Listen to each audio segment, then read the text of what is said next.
Monday already. It's like rainy and cold on most of the East Coast, but it's sunny on the inside. We're talking about 2 down, 1 to go, a very humble victory lap, and our new segment, Reviews with Friends. It's not really a new segment. It's a story. Reviews with Friends would totally be a great segment. That sounds like a great segment for a show. It could take so many turns. It's like Words with Friends, but Reviews with Friends.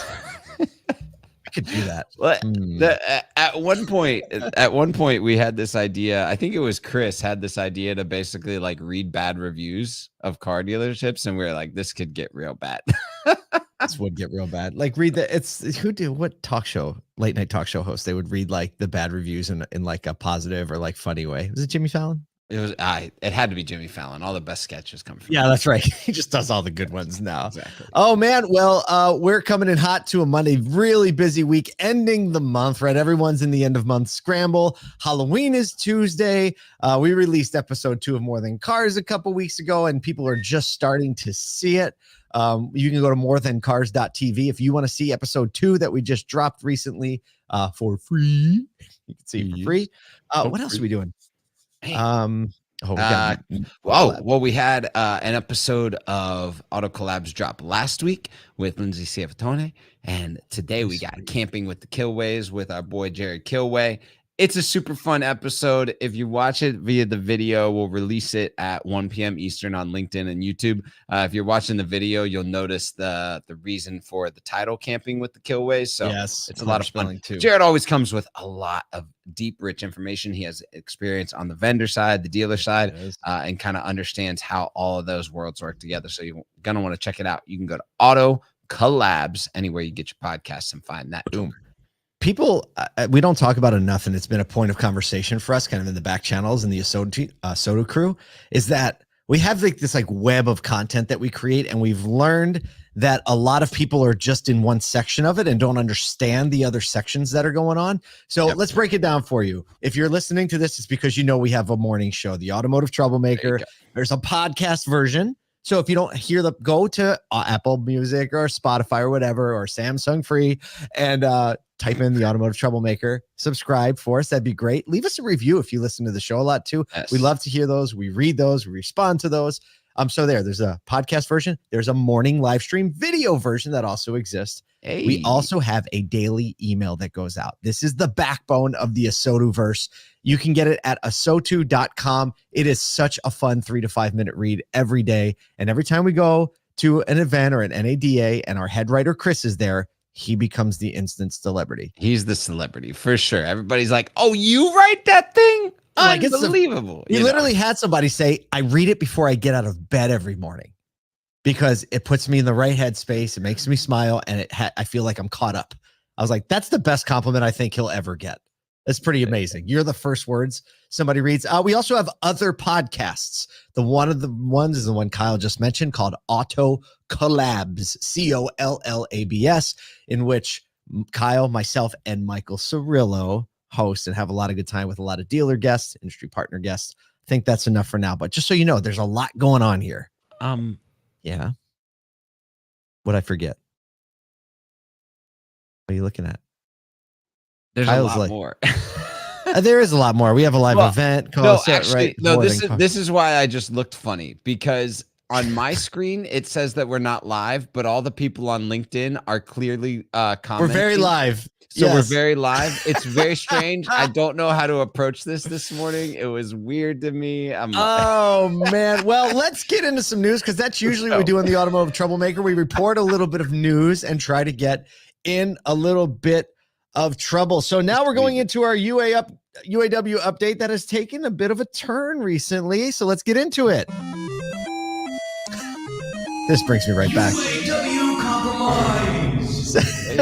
So 2 down, 1 to go. On Saturday, UAW announced a tentative agreement with Stellantis, which basically mirrors the deal that Ford struck just last week and promises the revival of an Illinois assembly plant that they closed earlier this year, restoring 1,200 jobs. So here's a quote from Shawn Fain, UAW president. He says, on day 44 of our stand-up strike, I'm honored to announce that our union is again victorious. Once again, we've achieved just weeks ago what we were told was impossible. So the Ford deal they reached last week promised a 25% pay hike over 4 years, the reintroduction of cost of living adjustments, and assures that top tier salaries to newcomers will happen sooner, basically. Sooner, not like 3 years, but more like 9 months to a year. So Stellantis deal over the weekend, it echoes the 25% salary increment. The bar that was set, right? They're going to restart their dormant Belvidere Assembly facility, and they've pledged to direct $19 billion toward fresh U.S. ventures. Hit it. That's a lot of money. Stellantis says, quote, "We look forward to welcoming our 43,000 employees back to work and resuming operations." So all in all, I think with the cost of living increases, it's almost a 33% increase over the next 4 years, which is wild. Now there's one left. Then there was one. The strike against GM has been expanded now, targeting the Spring Hill, Tennessee engine plant. Kyle, just about 30-40 minutes. Well, yeah, the headline this morning on the news is UAW strike hits home. Right? Boom. Because Kyle's in Nashville. Right, Spring Hill, 40 minutes about south of Nashville. And there's also a GM battery plant going up there too, right? Yes. Yeah. And so lots of stuff happening in Tennessee for building because of the everything. So, yeah. So basically, the salary offer that's been put across the table is the same as Ford and Stellantis, but the sticking points revolve around retirement benefits and matters concerning temporary workers. That was a lot to update. We had to update like all three instead of just like a lot to strike. I mean, from Friday till now, there was a ton that happened. It's clear that the Ford deal set the bar. Stellantis came, had very, very similar terms. My guess is we're going to see over the next couple of days, especially with the expanded strike that they put into Spring Hill, over the next couple of days, we'll probably see GM come with a very similar offer. And I would expect that sometime near the end of the week, this will change. This is the wild one. I saw another article that basically assumed the stat that this could impact vehicle cost of manufacturing up to $850 to $900 per unit. Whoa. Right? Whoa, and that's something that hasn't been talked about. That cost? Who you think Paul's getting? I'm pretty sure the board will just absorb it into the company's expense structure. I don't think so. That thing is coming straight up. Loosen up those pocketbooks, America. Loosen up the pocketbooks. Yeah, I mean, it's going to go straight to that. The other fact is that it looks like that these manufacturers are still losing money hand over fist on EV production and EV sales, and so balancing the P&L right now with the increased labor output. Going to be an interesting take a circus performer, straight up circus performer to balance that one. Well, speaking of losing money on EVs, that's a good segue. Yes. Got that Halloween segue. Let's go. Thanks, Brian Ortega, for the Halloween segue. He is the master segue creator. So 14-year CEO of Toyota and current chairman, Akio Toyoda, said, quote, "There are many ways to climb the mountain. That is achieving carbon neutrality at a Japan auto show." As he emphasized, EVs might not be the only solution. And frankly, this is kind of, I'm calling it the humble victory lap. And every picture that I've seen of him, whether it's on Wall Street Journal or Auto News or whatever, he's got this massive smile on his face and his arms are wide open. Open. Come to daddy. Who told you so? He's not the bragging type, though. Toyota's consistently championed the potential of hybrid gas cars as a bridging technology over to full EVs. Very hesitant. So the big three now, obviously we talked about it last week, are pulling back because there's a major lull in EV demand. Strange things happen when the customers don't want the things that you're making. You adjust your strategy. Honda recently dissolved its partnership with GM, where they were trying to co-build a low-cost EV. Meanwhile, Toyota's saying, and they're just like dropping another bomb. I'm like, I told you so. Putting this in there. They said we're really close to announcing a breakthrough in solid state battery technology, with basically will allow them to produce batteries that have a 700 to 1,000 mile range with the same amount of materials and at the same speed as current battery technology. Wow. Like Toyota, never bet against Toyota. Yeah, never.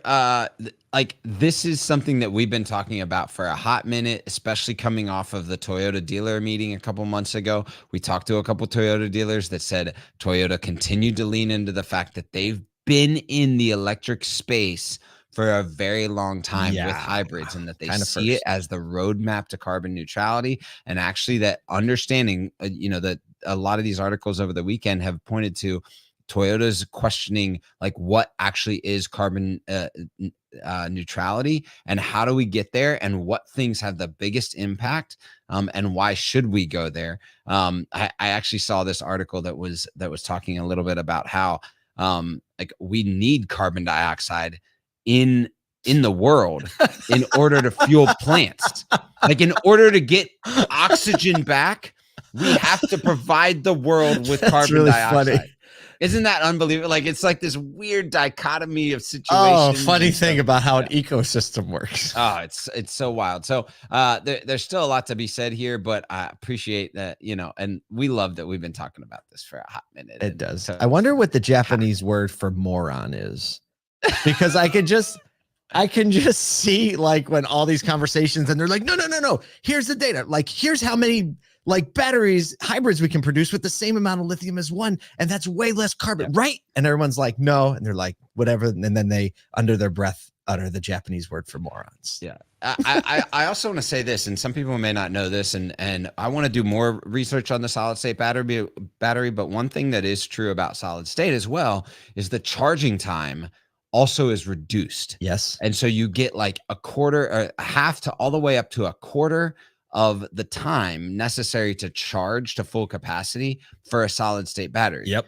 And so it would be a game changer to see almost double mileage of what we're currently getting with lithium batteries and being able to massive unlock. If all of a sudden you're charging for 7 to 13 minutes, to get to 70%, 80% charge, that is a total unlock. Speaking of total unlocks, That's a good segue. Come on, we're getting Monday. Let's go. Hey, Amazon's newest integration is in their shopping app, and it dives deeper into what they're calling social shopping with its latest feature, Consult a Friend, that lets users request and manage feedback from friends and family directly in the app. Love it. The director of Amazon Shopping, Oliver Messenger, ironic name, sometimes it helps to get a little advice from your friends or family, but when it comes to online shopping, it can be hard to keep track of feedback from multiple people across messaging apps. Surveys have shown that consistently the power of personal recommendations help in shopping. Studies were finding that 34% of Gen Z adults trust family recommendations, followed by 31% trusting friends. So people are looking for that recommendation, looking for that second bid on whether or not I should purchase this thing. And they're starting to consolidate that feedback loop into the app. The way that you get it, if you're like, I'd love to try this out, you have to go on, you have to actually toggle on the Consult a Friend thing in the Amazon app. And then your friend or family member would get a link. They would be sent back into the app where they can actually look at the products that you're looking for them to recommend, and you can give them a little emoji or back and forth. So could be something cool to try. I think it was huge. I mean, especially around the holidays. I mean, we just had a birthday for our little, now 4-year-old. And so it's always that conversation where the grandparents are like, what are they going to like? Right. And to be able to have some conversation around that. A lot of times too, you're looking for something shopping on the platform and you're like, oh, how about this part for my car? Or how about this outfit? And to be able to like easily ship that. And Amazon's super smart about this because they're saying, how can we get the conversation to happen in our ecosystem? Because guess what else they're going to learn? What everybody thinks about this stuff. They're just literally going to, and then they're going to serve that up to the next person. Just boom. People boom, like boom. you Right. buy things like this. And I think, and then that little, I mean, they snuck it in the article there, but a new create feature, allowing content creators to now make content around the reviews. Usually those videos are buried in the reviews, but to have some kind of stream that you can serve up to people like a social media feed. Well, have you seen it? No. It is legit. It's actually it. Like I looked at it. So like if you go to, there's a whole feed that's almost like the TikTok of Amazon that shows like actual creators reviewing, opening products, and then now they can tag that product so you can deep link straight to the product that they're talking about. It's like this whole ecosystem that's wrapped up. I'll say this. I was recently looking for a little piece of furniture for the office in here, and I watched 3 videos just of like how it was built, how it was made, what it looked like when this person was standing next to it in a room, things like that. I mean, it is. And that helps you make a decision. Absolutely. Oh, Amazon. Never sleep on Amazon. Boy, they know what's up. They're getting more data. Hey, we hope that you have an amazing day today. Lots of stuff going on, but it's Halloween week. It's a Monday. Time to go love some people more than you love cars. We'll see you tomorrow.